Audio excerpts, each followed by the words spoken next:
Juste avant de commencer, je voudrais d'abord remercier vraiment chaleureusement le bureau, le comité d'organisation de la SRLF de m'avoir invité. Et je vais même intervenir 2 fois ce matin, donc je suis vraiment très content d'être parmi vous. Et je voudrais aussi saluer la mémoire de Jean Mance qui a disparu très tragiquement, dont j'ai appris la disparition en début, comme vous j'imagine en début de semaine, voilà, qui était un collègue qui à la fois sous l'angle de la clinique, de la recherche, de la physiopathologie, de l'anesthésie ou des troubles de conscience, voilà, je pense qu'il a créé un grand vide, il a aussi beaucoup de personnes qu'il a contribué à former.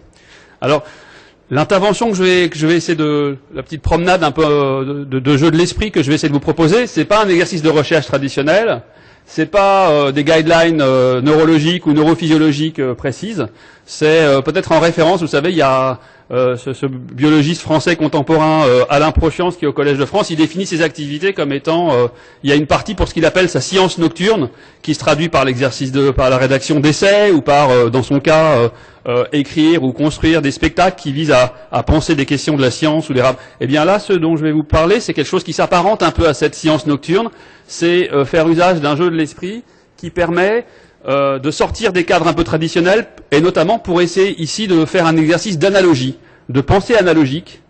Et vous savez qu'en médecine et en recherche, l'analogie est un des mécanismes de l'esprit qui est les plus féconds pour arriver à tomber sur des choses qu'on n'avait pas prévues.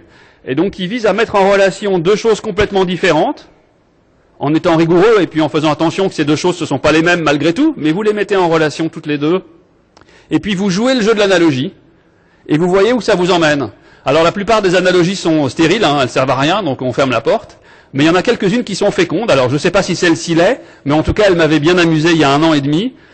Et donc j'aimerais vous emmener sur cette piste. Donc c'est pour vous introduire déjà au titre. Le monde est-il épileptique ou hyperconscient? On parle bien du monde et pas d'un individu. Et donc vous voyez tout de suite que l'enjeu de cette conférence un peu hors sentier classique, hein, de nos activités traditionnelles, elle va viser à faire une analogie entre le cerveau et la société, analogie qui peut être risquée, hein, on va voir, et plus spécifiquement, une analogie entre la manière laquelle la communication au sein du cerveau existe, et comment est-ce qu'on peut la mettre en relation avec la communication au sein d'une société, au sein de nos sociétés, comme ce matin c'est un exercice typique de ça. Alors je vais d'abord commencer par vous convaincre de l'intérêt d'une telle analogie. Pourquoi est-ce qu'on peut s'y livrer? Parce qu'en fait, première chose, c'est que dans les 2 cas, l'objet microcosmique, donc le microcosme qui est le cerveau et le macrocosme qui est une société humaine, sont on pourrait dire des objets qui sont structurés avec une complexité absolument diabolique. Il y a un écheveau de complexité de ces réseaux. Pour le cerveau, c'est les réseaux, on va dire, de neurones, sans parler des cellules gliales, hein, qu'on peut rajouter. Et évidemment, pour les sociétés notamment contemporaines, c'est tous les réseaux de communication, les formes de communication physique, numérique, etc., dans lesquelles on vit. Et encore ce matin, voilà, c'est un exemple typique de ça. Alors, on va essayer l'analogie de passer de l'un à l'autre. Donc au cours des slides, des transparents, et puis des idées que j'essaierai de développer, eh bien, je vous indiquerai dans quel sens on va. Donc je pense qu'en haut à gauche, il y aura soit le petit symbole cerveau, pour représenter le fait qu'on est dans le domaine du microcosme, et puis quand on basculera vers la société, vous aurez ce petit symbole qui pourra nous indiquer, et on fera des allers-retours, en essayant aussi de voir où ça peut nous conduire. Alors première question, si vous jouez le jeu de l'analogie, pourquoi diable mettre en relation les 2? Je veux dire, à part le fait que quand vous avez une paire de lunettes, vous finissez par voir tout le monde avec votre paire de lunettes, donc quand vous êtes neurologue, vous voyez tout, neurologique, au réanimateur aussi, etc. Malgré tout, je pense qu'au-delà de ces biais personnels, il y a des authentiques facteurs qui suggèrent qu'une telle analogie mérite la peine d'être jouée, d'être tentée. Première chose, alors là je suis en terrain conquis, je vais passer pas beaucoup de temps là-dessus, parlons de la complexité des réseaux cérébraux.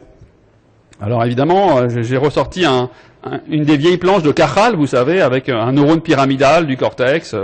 Là, on est vraiment, je vais aller rapidement, le corps cellulaire, l'intégration synaptique, avec des messages excitateurs, des messages inhibiteurs. Tout ça, je passe, hein, ça va me permettre de gagner du temps. Et d'ailleurs, on pourrait dire que, là aussi, d'une manière analogique, on pourrait dire que de ce point de vue-là, la vie d'un neurone, c'est une sorte en plus on est en période électorale, c'est une période de suffrage permanent, c'est-à-dire qu'en permanence il y a une intégration spatio-temporelle des messages excitateurs inhibiteurs et qui vont conduire à ce que le neurone prenne une décision, entre guillemets, soit de rester silencieux, soit d'envoyer un potentiel d'action qui, à son tour, va moduler, évidemment, par le biais de neuromédiateurs, les suffrages d'autres neurones. Et vous savez qu'on estime à peu près 80-100 milliards de neurones dans un cerveau humain et à peu près 10 000 synapses par neurone. Donc on voit tout de suite qu'on est évidemment dans une sorte d'hypercomplexité. Et depuis très longtemps, on dit que parmi les objets naturels, le cerveau est sans doute l'objet naturel qui est le plus complexe intrinsèquement, de fait de cette combinatoire dont on débute à peine à décrire les aspects les plus grossiers. Donc voilà, 100 milliards de neurones fois 10 000 synapses, on est dans le vertigineux, on est dans les grands infinis pascaliens ou je ne sais pas, mais en tout cas on est dans un objet qui nous dépasse en complexité. Alors pour le cerveau, on peut dire donc le microcosme est complexe. Est-ce que c'est le cas également pour la société ? Je pense qu'on peut dire que c'est le cas notamment pour les réseaux de communication de nos sociétés contemporaines post-industrielles. Et l'exemple que je vais vous donner, je ne sais pas si certains d'entre vous ont vu cet article dans Science, c'était il y a 2 ans. J'adore présenter cette vidéo. Ce que vous allez voir, parce qu'en plus elle illustre la manière de laquelle on peut faire des sciences humaines quantifiées. Alors ce que vous allez voir dans un instant, donc c'est une carte de l'Europe, et ses collègues, Schick et ses collègues, ce qu'ils ont fait un truc assez astucieux, ils voulaient essayer de quantifier et de représenter visuellement la structuration des réseaux de communication urbains et entre des cités, entre des pays, et l'évolution de cet écheveau de complexité de communication à travers le temps. Et la manière de laquelle ils l'ont fait, c'est très astucieux, allez sur Science, vous pouvez même télécharger le gros fichier Excel, ils ont constitué une base de données. Et leur base de données, elle est faite des choses suivantes. Ils ont collecté tout ce qu'on pourrait appeler des acteurs culturels ou intellectuels ou politiques majeurs de l'histoire. Donc ils ont pris, vous allez voir, vous aurez Platon, vous aurez Aristote, vous aurez tous les rois, vous aurez il y a des milliers de gens évidemment. Et pour chacun de ces individus, ils ont juste enregistré le lieu de leur naissance. Et donc vous allez voir chaque vie d'individu, là ça sera un arc comme ça, qui va aller d'un point qui est là où les gens sont nés, en partant du principe qu'on est un peu n'importe où. Ils sont pas nés en étant des acteurs culturels ou politiques majeurs ou artistiques. Et par contre, on voit où est-ce qu'ils sont morts. Et évidemment, a priori, là où ils sont morts, nous renseignera davantage sur les centres qui sont des centres importants pour la politique, pour l'art, pour la culture, etc. Et ce que vous allez voir comme film, vous avez le temps qui passe, là on commence à l'an 0, vous allez voir en fait 2000 ans d'évolution, de structuration des centres de communication européens. Et évidemment, au début, on a Rome et Athènes, que je vous représente là. Et puis donc vous allez voir, ce qui est assez émouvant, je vais me taire dans un instant, vous montrer le film, mais ce qui est assez émouvant, c'est que chaque arc que vous allez voir, c'est une vie humaine. C'est quelqu'un qui naît, qui vit, qui meurt là, etc. Et alors je vous laisse le voir.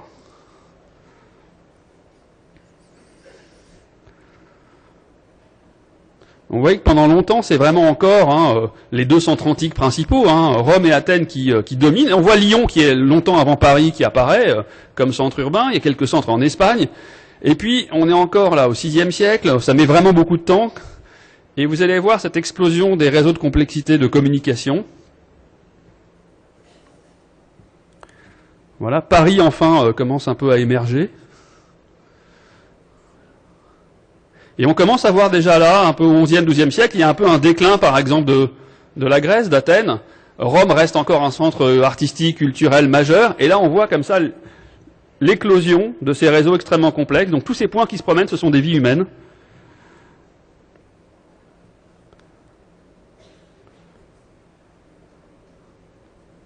Et là, vous voyez déjà le départ pour les États-Unis, là, en fait, la migration.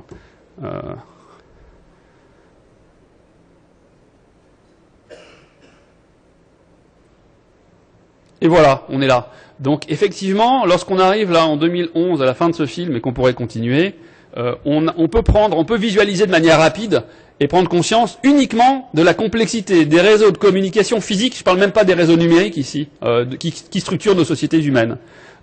Au passage, c'est pas l'objet de cette étude, en tout cas de l'usage que j'en fais aujourd'hui, mais vous pourrez voir aussi que ça nous renseigne sur les styles des pays. Par exemple, le fait qu'en France, vous avez un immense centre qui est centralisé, qui correspond à notre structure d'État centralisé, qui est Paris, alors que vous prenez par exemple en Allemagne, c'est plutôt une organisation par cité et par ville indépendante qui ont pu croître les unes en parallèle des autres. Et donc vous retrouverez, si vous voulez voir cet article, c'est assez fascinant, comment on peut avoir une sorte de description quantifiée d'aspects qui permettent de décrire assez bien les fonctionnements des différentes sociétés européennes. Voilà. Donc là, première introduction, effectivement, on peut partir du point de départ. Dans les deux cas, dans le cerveau et dans les sociétés humaines contemporaines, on a affaire à des systèmes extrêmement complexe en termes de communication. La communication entre les neurones, la communication entre les individus et les centres dans des sociétés. Voilà, donc les deux ont ça. Alors, d'accord, on peut dire, on est d'accord avec vous pour essayer de vous suivre sur la piste de l'analogie, mais moi j'allais plus loin, je parlais même d'épilepsie. Est-ce que la société est épileptique? Et je cherchais pas en disant ça à faire la couverture d'un grand magazine ou à vous traumatiser, je pense vraiment au concept d'épilepsie. Alors pourquoi? En fait, parce que toute cette idée était partie d'un constat. Un constat, je pense, que chacun d'entre nous s'est fait. Le constat même, c'était en vacances que ça m'était arrivé. J'étais en vacances avec mon épouse, on avait fait 4000 km, on se retrouvait sur un bord de plage, on était loin de Paris, etc. C'était très sympathique. Le moment était très singulier. Et pour autant, on avait l'impression rapidement que là où nous étions, ça pouvait être n'importe où. C'est une sorte de bord de plage, avec de la mer, avec des cafés, vous avez toute une infrastructure, et vous vous dites, en fait, c'est dingue, parce qu'en fait, on a bougé comme jamais. C'est aujourd'hui facile de se déplacer, de voyager, donc de partir d'un point A, du point AB du globe, comme sur le film que je vous ai montré. Ça n'a jamais été aussi simple en termes de vitesse, d'effort minime, de coût qui est en permanence rabaissé, de sécurité dans l'immense majorité des cas. C'est le transport aérien, par exemple, vous connaissez sa sécurité. Donc en gros, on part du principe qu'aujourd'hui, il n'a jamais été aussi simple de se déplacer d'un point A à un point B, et pour autant, au bout du voyage, de plus en plus souvent, on a l'impression qu'on ne s'est pas vraiment déplacé, qu'on retrouve là où on arrive une structure urbaine, des styles de communication, des styles commerciaux, des architectures, des enseignes, etc. En gros, ce dont je vous parle, c'est une sorte de déclinaison du concept de mondialisation, mais qu'on peut aussi revoir comme ça, se dire, c'est étonnant, donc on n'a jamais... Alors j'appelle ça, moi, le paradoxe du voyage immobile, c'est que vous voyagez, mais vous voyagez pas. Et que, vous prenez un exemple, là on est dans un congrès, pour les gens qui sont pas parisiens, et moi, quand je suis pas à Paris, pendant très longtemps, il y a 20 ans, vous vous dites, bon, qu'est-ce que je vais rapporter à mes enfants, à mes amis, etc. Et puis, là où on a abandonné cette idée, non pas qu'on ne veuille pas faire des cadeaux aux gens, mais parce que on trouve rien de spécifique qu'on ne trouverait pas ailleurs. Donc le fait que vous ayez une sorte de réduction de la complexité, de stéréotypisation de beaucoup d'endroits, pas tous les endroits, mais de plus en plus d'endroits, c'est le symptôme qui, moi, symptôme entre guillemets, qui a attiré ma curiosité en me disant, c'est étonnant, parce que si on se penche sur cette idée du voyage immobile, donc le paradoxe, le fait que c'est très facile de se déplacer, mais en fait on se déplace plus, pas aussi facilement subjectivement qu'avant. Alors voilà un exemple, bienvenue à Paris, là c'est au centre Beaugrenelle, mais on peut faire quelques milliers de kilomètres, aller à Los Angeles, c'est très différent, ou à Tel Aviv, ou à Tokyo, ou ailleurs. On peut dire que le mall commercial américain, c'est vraiment l'archétype de ce dont je parle. Mais c'est vrai aussi pour les centres urbains, pour les aéroports, pour les hôtels, les restaurants, vous êtes un peu toujours n'importe où, un peu au même endroit, quoi. Alors si on essaye d'analyser ce symptôme du voyage immobile, on se trouve avec une sorte de réduplication massive des lieux. Donc on a l'impression que c'est le même lieu. Vous savez, je ne sais pas s'il y a des adeptes de neuropsychologie parmi vous, mais par exemple, en neuropsychologie, il y a des syndromes qu'on appelle les paramnésies réduplicatives, où il y a des patients qu'on voit qui pensent qu'ils sont à Paris de Montréal et qu'ils en voient 2, 3, 4, 5. Il y a des tableaux où vous faites des réduplications mentales de lieux, d'endroits, voire de personnes, etc. Donc on a une sorte de réduplication massive à l'échelle de la planète de plein en plein de lieux, de styles de représentation, et qui sont associés à une hypercommunication physique, ce que je vous montrais, donc des régions qui communiquent, des régions de la société, des individus, qui communiquent beaucoup plus qu'auparavant, mais cette communication perd en complexité, et elle arrive à une perte de différenciation, c'est-à-dire qu'in fine, les différents lieux qui composent la planète se ressemblent de plus en plus, et ils perdent un peu leur singularité, leur spécificité, etc. Alors si maintenant, là, vous avez eu, je vous avais prévenu, là on est toujours dans le macrocosme, mais si dans le cadre de cette promenade analogique, vous vous dites, bon, on va projeter ces attributs, ces propriétés dans le cerveau, est-ce que je connais quelque chose dans le cerveau qui corresponde à un état d'hypercommunication entre les régions cérébrales, mais dans lequel cette hypercommunication s'accompagne d'une chute radicale de la complexité des messages échangés entre les régions cérébrales et d'une perte de différenciation, c'est-à-dire que les cortex, qui ont chacun les différents réseaux neuronaux, ont leurs codes, les codes neuronaux des régions perceptives, motrices, mnésiques, etc., et que tout, à l'unisson, fait un truc hyper indifférencié et hyper peu complexe. Eh bien, évidemment, ça existe, c'est une crise d'épilepsie. D'où le lien, à partir du symptôme du voyage immobile dans le macrocosme, à une projection dans le cerveau et dire, ah bah oui, ça, on pourrait le décrire, sous l'angle de cette analogie, comme l'équivalent sociétal du phénomène de l'épilepsie dans le microcosme. Une sorte d'épilepsie sociétale. L'épilepsie d'une société. Alors on peut jouer ce jeu, et c'est un peu vers ça que je voudrais continuer à vous amener, parce que effectivement, et c'est ça ce qui est intéressant, c'est que dans l'analogie, en général, vous commencez par mettre en rapport des choses qui n'en ont pas, des choses qui ne sont pas les mêmes. Vous commencez par extraire des propriétés, ce qu'on a fait ensemble. Ah oui, sous l'angle de la communication, de la complexité des réseaux de communication, on peut rapprocher A avec B. Ici, le cerveau avec la société. Une fois que vous faites ça, vous partez d'un des deux domaines. On est parti de la société, on a illustré ce que j'ai appelé le voyage immobile. On en extrait des propriétés, et quand on les projette dans l'espace ici du microcosme, on tombe sur la crise d'épilepsie. Mais là où c'est intéressant, c'est que c'est circulaire. C'est-à-dire qu'une fois que vous êtes maintenant dans le microcosme, en l'occurrence le cerveau, vous pouvez vous dire, ah ben alors on va continuer ce jeu de l'analogie puisqu'il nous amuse. À quoi ça correspond? Quelle est la conséquence pour un cerveau et pour un individu du fait d'avoir une crise d'épilepsie? Qu'est-ce qui est vraiment problématique dans la crise d'épilepsie? Eh bien évidemment, vous le savez mieux que moi, c'est que le phénomène, il y a évidemment toute une sémiologie d'épilepsie que vous connaissez bien, partielle ou généralisée ou secondairement généralisée, etc. L'épileptologie est un domaine en soi, mais on peut dire, pour aller vite, et notamment du point de vue des patients, le symptôme qui de loin est le plus péjoratif et le plus difficile, c'est la perte de conscience. C'est quand une crise d'épilepsie conduit l'individu à perdre conscience. Et là aussi, je suis content d'être parmi vous, parce que lorsque j'expose ces idées à des publics ou des interlocuteurs qui ne sont pas médecins ou qui ne sont pas évidemment réanimateurs, ils ont plus de mal à comprendre cela, mais vous savez qu'une des grandes découvertes de la neurophysiologie du XXe siècle, c'est de comprendre que la vigilance, l'éveil et la conscience ne sont pas les mêmes choses.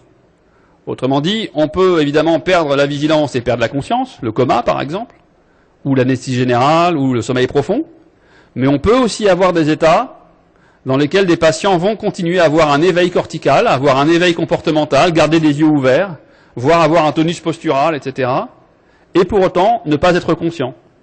Les deux exemples principaux, c'est évidemment de manière un peu tragique ce qu'on appelle les états végétatifs, un patient qui a les yeux ouverts, qui n'est pas dans le coma, il n'est pas dans le coma, mais il a les yeux ouverts, mais il n'est pas conscient. Mais on a des phénomènes moins dramatiques en général, plus transitoires, ce dont on parle aujourd'hui, c'est que dans des crises d'épilepsie, soit crise partielle complexe par exemple, ou dans l'épilepsie absence par exemple, eh bien vous avez des patients, évidemment, vous savez bien, ils ont un tonus postural, ils ont les yeux ouverts, ils ont même souvent des automatismes, mais ils sont plus conscients d'eux-mêmes ni de l'environnement. Donc, dans le jeu de notre analogie, on va se dire, ah, on est reparti maintenant vers le cerveau, et on se rend compte que dans le cerveau, l'épilepsie, son problème principal, c'est la perte de conscience. Perte de conscience, la vigilance est préservée, c'est pas le coma. Il y a encore des actions sensorimotrices qui sont encore effectuées, mais simplement, il y a la perte, et c'est ça qui va aussi nous intéresser, la perte du point de vue subjectif. Être conscient, c'est une vaste question philosophique, mais pas que, mais être conscient pour nous, c'est quoi? C'est avant tout la capacité à se rapporter subjectivement nos représentations mentales. Je suis en train de parler, vous m'écoutez, je me souviens de quelque chose, etc. Je perçois tel objet, Donc quand vous êtes capable de vous rapporter des états mentaux, vous êtes conscient. Quand vous ne pouvez pas, vous n'êtes pas conscient. Et donc ce que perdent les patients épileptiques dans une crise avec trouble de conscience, ça va être surtout cette capacité à observer leur propre comportement. Autrement dit, à la capacité à pouvoir avoir une observation de soi, à pouvoir prendre une distance par rapport à ce que vous faites, et évidemment l'enjeu, c'est de monitorer ce que vous faites et de vous dire à chaque instant, est-ce que ce que je fais, c'est ce que je veux faire, est-ce que je peux changer ma stratégie, changer mon comportement, etc. Et c'est pour ça que des patients qui ne sont pas conscients continuent à avoir des aspects persévératifs, des automatismes qu'ils ne sont pas capables de corriger, parce qu'ils n'en ont pas conscience. Voilà. Alors, un exemple, avec Stanislas Dehaene et Jean-Pierre Changeux depuis une vingtaine d'années, on développe un modèle neuroscientifique de la conscience qui s'appelle la théorie de l'espace de travail global. Et je ne vais pas la développer aujourd'hui, mais un des éléments majeurs, c'est que lorsque nous sommes conscients, par exemple ce matin chacun d'entre nous, nous sommes éveillés et conscients, eh bien quand nous sommes conscients, il y a une sorte de conversation à longue distance dans le cerveau, mais cette conversation elle est à la fois cohérente, elle est complexe et elle est différenciée. Et ce qui se passe intéressant, ça c'est un exemple d'un travail qu'on avait fait avec Fabrice Bartholomé à Marseille, ce sont des patients SEEG, dans le bilan préchirurgical de l'épilepsie, qui avaient des électrodes intracérébrales et chez lesquels on peut faire ces enregistrements. Et vous avez ce patient qui en fait va commencer par faire une crise qui commençait dans la face interne du lobe temporal, au niveau de l'hippocampe. L'objet du travail c'était un patient fait une crise qui commence dans le lobe temporal. Au début il est conscient, il fait une crise partielle simple. Et puis, à un moment donné, il va perdre conscience. Cette crise partielle va devenir complexe. Et on voulait saisir le moment où la crise s'accompagne d'un trouble de conscience. Et ce qu'on a pu observer, c'est qu'elle se propage vers d'autres régions cérébrales, le cortex pariétal, par exemple ici, et dès qu'elle atteint ce réseau fronto-pariétal important, le sujet perd conscience. Et cette perte de conscience, on a pu même la filmer et évaluer comportementalement. Eh bien, ce que vous voyez en fait, c'est que alors que le sujet, le patient ici, mais l'individu, a un cerveau qui a une communication à longue distance qui est importante, mais qui est complexe, riche et différenciée, dès lors que son espace de travail est envahi par quelque chose de très pauvre, d'hypercommunication, d'hypersynchronisation, donc un excès de communication, on pourrait dire, et qui réduit la complexité, le patient fait une crise d'épilepsie, il n'a plus conscience, et en fait, c'est une sorte de cri, voilà, le patient, c'est comme si, dans l'analogie de la conversation, c'est comme si maintenant, au lieu que je sois en train de vous parler et que chacun d'entre vous, si chacun d'entre vous est un réseau cérébral, reçoit l'information et décide à son tour de répondre, c'est comme si à l'unisson, on faisait tous un râle, tous ensemble, ça serait un peu ça, la crise d'épilepsie dans le cerveau. Donc si maintenant on prend ces propriétés et qu'on les projette, donc ces propriétés qui viennent de l'épileptologie et de la psychologie de l'épilepsie, de la phénoménologie des crises épileptiques, si on les projette maintenant dans la société, on se dirait, alors, non seulement on a proposé qu'une société puisse être épileptique, mais on a proposé également maintenant qu'une société puisse perdre conscience du fait de ce mécanisme épileptique sociétal, et ce qu'on entend par la perte de conscience d'une société, ce n'est pas la perte de conscience des individus, ça s'appelle comment? Ça s'appelle un film de zombies. C'est ça l'erreur de catégorie. C'est un film de zombies, c'est un film où on veut représenter la perte de conscience d'une société, mais où on redescend à l'échelle individuelle, où chacun dit une sorte de zombie. En fait, c'est pas ça qu'on a en tête. La perte de conscience d'une société, chaque individu reste conscient, mais cette société elle-même continue à être engagée dans des actions automatiques, des actions stéréotypées, donc une société qui n'est pas inerte, qui continue à agir, même pas souvent à agir de manière assez diabolique, c'est-à-dire qui va être enfermé dans des automatismes, sans esprit critique, sans être capable au niveau de la société d'avoir des instances intermédiaires qui vont être capables de pouvoir observer ce que la société fait, de la critiquer, d'émettre un jugement opposé, d'avoir un débat qui va modifier comme ce qui se passe dans un cerveau. Et donc une société qui ferait ça, elle correspondrait, selon notre approche analogique, à une société inconsciente épileptique. Voilà, on commence à avoir un jargon sociétal. Et on peut se dire, évidemment, si on joue le jeu de l'analogie, bon, on s'arrête un instant. Est-ce qu'on a des exemples assez récents dans des sociétés déjà complexes, donc des sociétés qui sont déjà avec des réseaux de communication importants, des technologies de communication importantes? Est-ce qu'on peut avoir des exemples de sociétés qui, selon le jeu que je vous propose, auraient perdu conscience de fait de l'épilepsie sociétale? Et évidemment, ce sur quoi on tombe, c'est les grands totalitarismes du XXe siècle. C'est-à-dire, si vous reprenez notamment le nazisme et le stalinisme, et que vous listez les propriétés de ces sociétés, vous retombez sur des scénarios où, en réalité, on pourrait dire, ces sociétés perdent conscience par ce mécanisme que j'essaie de proposer. C'est-à-dire que vous avez une synchronisation massive des esprits des individus par le biais de la propagande qui a été inventée ici. Aussi, le fait, et c'est intéressant, je fais attention à l'horloge, c'est intéressant, mais par exemple, vous vous rendez compte que, à la fois dans les régimes nazis et staliniens, ce sont des régimes dans lesquels vous aviez une infrastructure de technologie de communication qui n'existait pas auparavant. Le développement du transport ferroviaire, le développement de l'automobile, et pas seulement pour une élite réservée, mais pour la voiture du peuple, Volkswagen, les autoroutes qui permettent de propager des individus dans des faisceaux de communication très rapides, les autoroutes qui ont été inventées par le régime de Mussolini, comme vous le savez, et la même chose pour la propagande, pour la radio, pour la presse, pour les médias unidirectionnels. Donc on voit naître des sociétés qui ont des outils de communication qui peuvent favoriser ces phénomènes-là. Donc je passe là-dessus. Donc vous avez une perte en fait des singularités individuelles, et puis aussi ce sont des régimes qui sont caractérisés par leur lutte active contre toute possibilité de critique de l'action de la société qui est en cours. Et donc vous avez une extinction de toutes les structures démocratiques. Donc ça serait selon notre analogie une perte de conscience sociétale. Alors il faut faire attention. Pardon. Attention parce que il y a des erreurs à ne pas commettre. La première, je l'ai déjà signalée, c'est que quand vous faites une analogie, merci. Quand vous faites une analogie, il y a deux erreurs principales à ne pas commettre. Un peu de suspense.